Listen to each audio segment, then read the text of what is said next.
meus caros! Sejam bem-vindos a mais um vídeo no seu canal PHVox. Em uma guerra, a primeira coisa que morre é a verdade. Logo em seguida vem a compaixão e a caridade.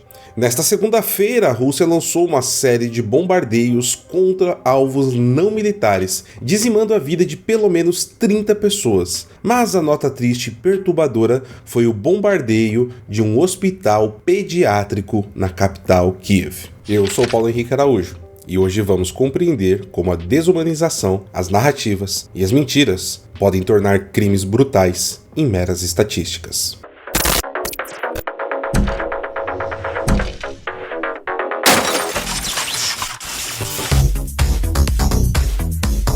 Se você é novo aqui no canal, não deixe de se inscrever e ativar as notificações. É rápido, fácil e você não paga nada por isso.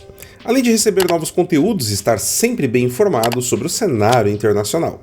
Se você gosta do nosso trabalho, indique o canal para todos os seus amigos. Isso ajuda muito mais do que você imagina na continuidade e geração de mais conteúdos. E fique até o final para conhecer a nossa frase-chave do vídeo de hoje. Uma das marcas tristes em qualquer guerra é a quantidade de inocentes vitimados durante o conflito. As baixas civis tornaram-se uma equação numérica ao longo do tempo, e com o passar do tempo, as pessoas que acompanham o processo tendem a se dessensibilizar, tratando praticamente a questão como trivial. O conflito na Ucrânia tem sido marcado não somente por morte de civis, mas por ataques premeditados a estes alvos, justamente para causar terror na população e assim pressionar cada vez mais o governo de Kiev. Ainda no início da guerra, no dia 9 de março de 2022, o exército de Vladimir Putin bombardeou o hospital infantil e maternidade da cidade de Mariupol. O caso, na época, entrou na rota de desinformação, onde as máquinas criadas para moldar a opinião pública tentaram de todas as formas classificar o evento como algo fabricado. A quantidade de formadores de opinião, inclusive aqui no Brasil, que compraram essa narrativa foi enorme. Ainda em 2022, no mês de abril, veio à tona o que ficou conhecido como o Massacre de Bucha, cidade localizada na região metropolitana de Kiev, ocupada por tropas de assalto aéreo e paraquedistas da Rússia. O objetivo principal era manter a cidade dominada, servir como apoio local das tropas que chegariam por transportes aéreos pós-tomada do aeroporto de Hostomel. O plano não saiu como esperado. As tropas russas demoraram dias para tomar o aeroporto, sofrendo pesadas baixas, o que possibilitou aos ucranianos destruir a pista de pouso e inutilizar o aeroporto. Neste cenário, as tropas russas estacionadas em Bucha ficaram isoladas, aguardando o famoso comboio russo de quilômetros de extensão que chegaria a Kiev para tomar a capital. Como sabemos, essa estratégia também foi aniquilada pelos ucranianos. Neste processo, as tropas estacionadas em Bucha, cada vez mais sem suprimentos e apoio logístico, passaram a massacrar a população local, prendendo sem discrição a maioria dos homens da cidade, executando civis nas ruas e deixando seus corpos expostos para serem incinerados ou mesmo comidos por cães. Foram encontrados diversos civis executados de joelhos com as mãos amarradas para trás em prédios da cidade. Mais recentemente, no primeiro semestre de 2023, o Tribunal Penal Internacional emitiu mandado de prisão contra Vladimir Putin e outras autoridades russas pelo alegado sequestro de pelo menos 20 mil crianças, a maioria delas retiradas de suas famílias arbitrariamente para serem entregues para adoção forçada a outras famílias dentro da Rússia. Os casos são diversos e se empilham. Ataque a mercado popular, shopping centers, zonas de alimentação e tantos outros. O terror contra civis distantes de zonas de conflitos e alvos militares são praticamente corriqueiros. Como vimos até aqui, a desinformação, as confusões ideológicas e a dificuldade de compreender muito do que está ocorrendo é um problema grave. Porém, um outro problema latente é quando estamos num mundo que nos priva de boas notícias. Tendemos a fechar os ouvidos para qualquer coisa que tire nossas esperanças, criando falsos ídolos. Este é um tema vivo e contínuo em meu quarto e novo livro, A Direita no Hospício da Democracia e a Ditadura do Amor. O livro que é um refúgio intelectual contra as distrações, os devaneios e os mexericos que afastam as vítimas do movimento revolucionário da real compreensão de sua situação. Aproveite o desconto especial no link que está na descrição e comentário fixado. Nesta segunda-feira, 8 de julho de 2024, a Rússia atingiu cidades em toda a Ucrânia com uma enxurrada de mísseis que mataram 31 pessoas no total, até aqui no momento da gravação desse vídeo, e danificaram gravemente um hospital infantil em Kiev, em mais um ataque condenado como implacável contra os civis. Dezenas de voluntários, médicos e socorristas escavavam os escombros de uma parte do hospital pediátrico de Okhmatdit em uma busca desesperada por sobreviventes após um bombardeio diurno incomum. Puderam verificar jornalistas da AFP no local. As equipes de resgate correram para se proteger quando as sirenes soaram e uma nova explosão ocorreu após os primeiros bombardeios. O ataque deixou 4 mortos em uma maternidade em outro distrito de Kiev, conforme os serviços de emergência. Milhares de pessoas correram para o local, pouco depois que os sobreviventes do ataque saíram do abrigo subterrâneo no primeiro hospital infantil. A multidão se reuniu para formar uma corrente humana e remover os escombros com as mãos. Moradores, equipes de resgate, militares e médicos cobertos de sangue ajudaram a remover os escombros do hospital destruído. 2 blocos hospitalares próximos também foram gravemente danificados pela explosão, com a maioria das janelas explodidas e sangue derramado em suas paredes. Algumas vítimas do atentado terroristas falaram sobre o que viveram. Enquanto os mísseis caíam sobre Kiev, Pavlo Holoivy correu para o hospital infantil, onde seu filho se recuperava de uma operação recente.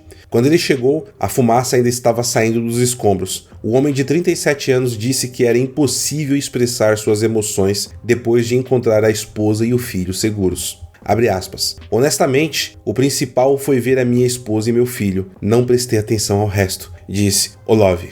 Natalia Sheyan, falando à agência EFE, ao lado de seu filho, declarou, abre aspas, meu filho Sasha estava na seção de traumatologia. Houve uma explosão e tivemos que sair muito rápido. Havia muitas crianças feridas sobre os escombros. Fecha aspas.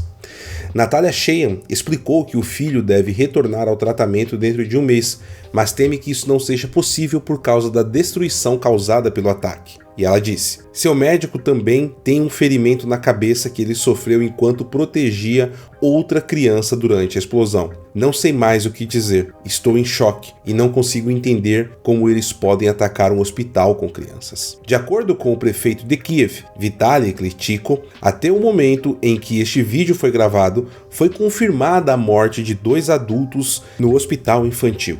Um deles era médico. Além disso, houve pelo menos 16 feridos, incluindo 7 crianças.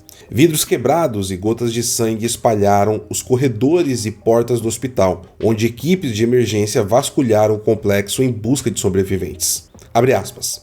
As instalações estão destruídas. No momento, provavelmente é impossível trabalhar, disse Alexander, médico do hospital, à agência France Press. Uma explosão foi ouvida mais tarde na capital, o que fez com que socorristas e moradores ajudassem na operação de resgate.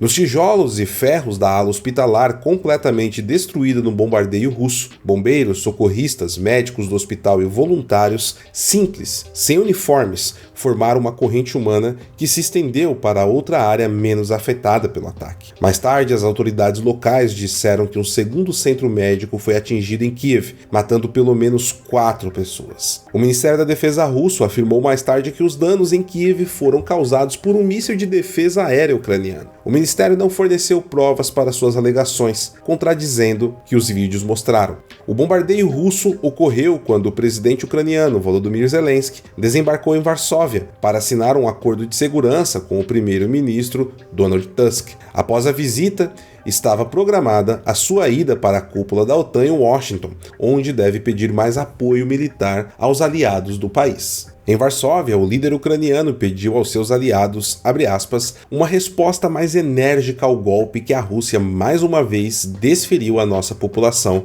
à nossa terra e às nossas crianças, fecha aspas. A ONU condenou a onda de ataques dizendo ser inconcebível que crianças sejam mortas e feridas nesta guerra, enquanto Joseph Borrell, da União Europeia, atacou a Rússia por atacar impiedosamente civis. A França condenou os ataques, com o Ministério das Relações Exteriores chamando de bárbaro o bombardeio de um hospital infantil em Kiev. Abre aspas. A Rússia não pode alegar que não sabe para onde voam seus mísseis e deve ser responsabilizada por todos os seus crimes. Fecha aspas para Volodymyr Zelensky em outra mensagem publicada nas redes sociais. Voltando um pouco no tempo e à máquina de desinformação, Uma dentre tantas justificativas para a invasão da Ucrânia por Vladimir Putin era salvar crianças inocentes que estavam sendo utilizadas como escravas para a extração de adrenocromo, mediante sofrimento físico e psicológico, o que serve como prato cheio para agentes locais de desinformação no Ocidente e isca para os inocentes úteis, que aceitam terem suas consciências adormecidas em um processo psicológico de transformar as vítimas inocentes da guerra em não pessoas, e pior ainda, apenas estatísticas e efeito colateral aceitável. A nossa frase-chave de hoje é corrupção moral e humana. Escreva nos comentários que curtiremos com um coração aqui no YouTube. Assim saberemos quem assistiu até o final e você nos ajuda a engajar este conteúdo para atingir mais pessoas. E aqui, meus caros, eu peço desculpas pelo tom mais sério desse vídeo, mas é impossível tratar desse tema sem, no mínimo, um pesar, um tom de revolta, sem se deixar, de certa forma, ser levado pela indignação. Deixe a sua opinião nos comentários, curta este vídeo. Contamos com vocês para atingir a meta de 1000 likes.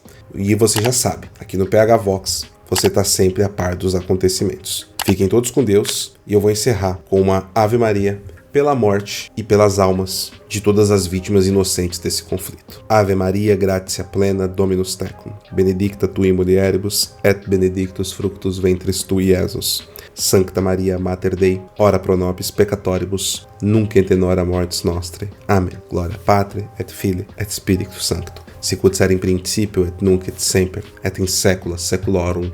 Amém.